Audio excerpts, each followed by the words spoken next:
race trim and kind of applied those to what we think or what they think is right for qualifying. So they do a great job, and just looking forward to hopefully just 3 really fast laps. Well, he did those practice qualifying runs in the first practice, and guess where he was, Mike? P1. Of course, thanks, Jamie. It is still a windy day here in the Great Plains. The low overcast ceiling and high humidity of the morning has given way to a pretty decent day here. But it's unusual that we are here and those flags don't look like a piece of plywood standing out there. So that's not bad. I mean, that's nothing at all compared to what we have seen here. That won't affect the cars at all. All right, back to Matt Yoker. Mike, 3 straight top 10 finishes here at Kansas for Joey Logano, including a win here last fall qualifying. Now, what's going to be the biggest challenge, especially with the tire that Goodyear brought to Kansas? It's just kind of knowing the cycles and what's going to change from run to the next run, and as you go through these rounds. Right now, I think it's trying to find our AAA Fusion somewhere. We have an empty spot here on the grid. No car. I know I can't run at 200 miles an hour, so I'm going to have to get a car for that. But I think it's coming around. I'm not sure, but I hope it is. If not, I got to walk back and try to find it. But it was fast in practice. It had good speed in qualifying trim especially, so looking forward to it. Well, by the way, we can look on our monitor. We can see where your car is, so you might want to start hoofing it. Yeah, it's not in the right place. Yeah, that's not good. That's not good. All right, Jamie Little. Well, Danica Patrick's car is where it's supposed to be out here on the grid. And Danica, you qualified top 10 last year, finished in the top 10. What kind of race car do you think you have this time around? It would be really great if I had one like that. In fact, if I do remember back to this race last year, we weren't great in practice, and then just something clicked in qualifying, and I think I just started to hold it flat, hold the pedal all the way down, and we qualified 9th. So maybe something like that can happen again here today, because we struggled in practice, but I think the races are a whole different thing, so we really took a little extra time to focus on that, and hopefully it gives us a chance to get the GoDaddy car up there in the race if we don't qualify well, but we still have a shot for sure. We still do well. All right, Danica Patrick, optimistic. Thanks, Jamie. Here comes Joey Logano's Ford Fusion out to the qualifying line. There are still a few cars having difficulty completing inspection.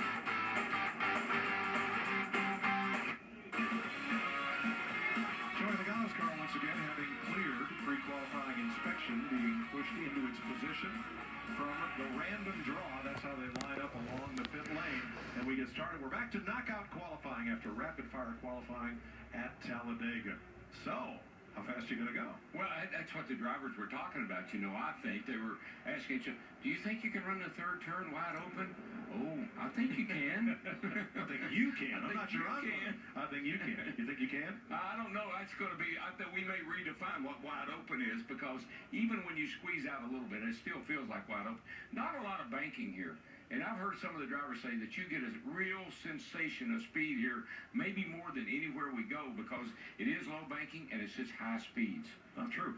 Larry, are we overselling this Eric Jones story? I mean, you talk about phenom, just all of a sudden, boom, get in the car, go out there and practice, have a good practice, faster than everybody, and that sets a new record for the truck race. No, I don't think remotely are we overselling it, because I go back to the fact at the end of 2013, one of his first truck races, he goes to Phoenix and wins a race there. He's won in everything he has ever driven.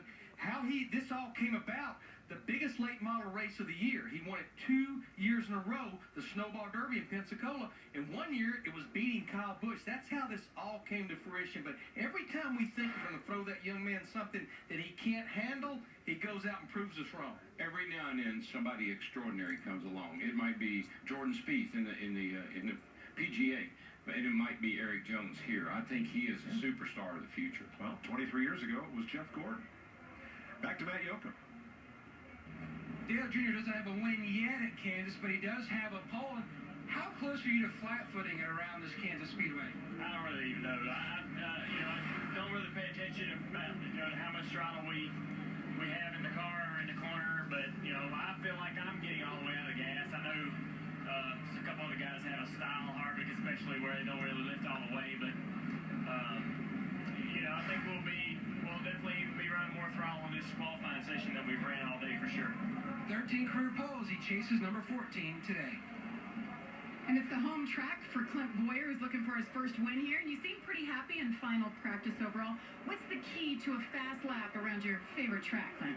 That right foot.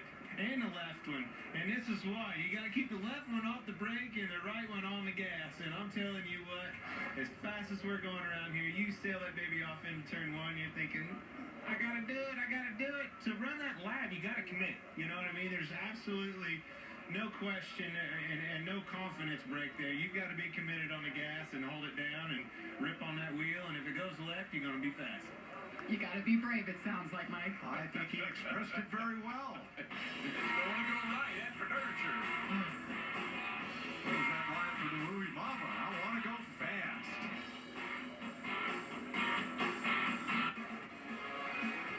Vote early and vote often because you can put your driver in the NASCAR Sprint All-Star Race. Go to NASCAR.com/SprintFanVote or the NASCAR mobile app. Vote and enter to win a trip for two to the Sprint Cup Chase race of your choice. You can vote daily. Make your voice heard. So we're back to knockout qualifying. And that means round one, we will set spots 25 to 43, send one driver home, and the fastest 24 will advance. Round two will set positions 13 to 24, the fastest 12 advance. And in round three, the fastest driver gets to meet Ms. Coors Light and wins the pole for the SpongeBob SquarePants 400. And you heard Kevin Harvick say, I'd like to run 3 laps, one in each session. But the one thing about this Goodyear tire combination, especially in that first round, is 20 minutes. If you feel like you left something laying on the table, this tire will let you go back out and maybe even pick up speed.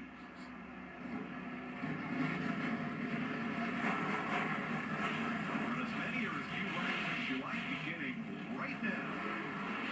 You know, Larry, that's a good, I think that's good for Eric Jones. I'll tell you why, he just came out of a truck.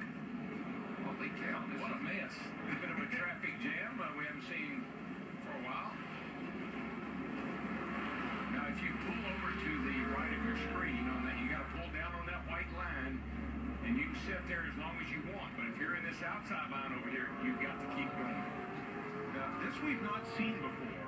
At the green flag, all but 2 cars, 2 of the BK racing cars, rolled out of the pit boxes to jockey for a position along pit lane. And I think the reason we're seeing this is exactly what I just said.